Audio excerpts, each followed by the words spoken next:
मुंबईत मानवी वस्ती आणि वन्यजीव संघर्ष आता टोकाला पोचताना दिसतोय. जोगेश्वरीच्या प्रतापनगरमध्ये बिबट्याचा वावर दिसल्यानंतर आता मुंबईकरांच्या सुरक्षिततेचा प्रश्न पुन्हा एकदा ऐरणीवर आलाय. विशेष म्हणजे ही घटना एकटी नसून गेल्या काही दिवसात गोरेगावच्या बिंबिसार नगरसह पूर्व उपनगरांच्या विविध पट्ट्यात बिबट्याचे दर्शन वारंवार होते आहे.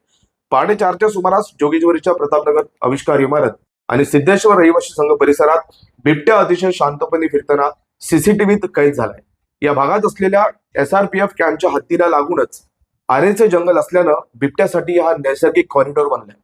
काही दिवसांपूर्वीच गोरेगावच्या बिंबिसार नगर परिसरातही बिबट्याचा असाच वावर दिसून आला होता. बिंबिसार नगर हे पश्चिम द्रुतगती महामार्गाला लागून असूनही तिथे बिबट्या मानवी वस्तीत शिरला होता. जोगेश्वरी आणि गोरेगाव हे दोन्ही भाग आरे कॉलनीच्या जंगलाला लागून आहेत.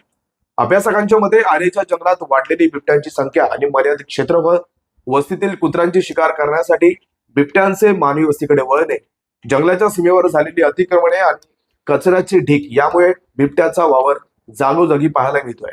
बिंबिसार नगर असो व आताचे प्रतापनगर, वन विभागातर्फे केवळ गस्त घातली जाते. मात्र लाखोंची लोकवस्ती असलेल्या या भागात जर बिबट्याचा वावर कायम राहिला तर एखादी मोठी दुर्घटना घडण्याची शक्यता नाकारता येत नाही.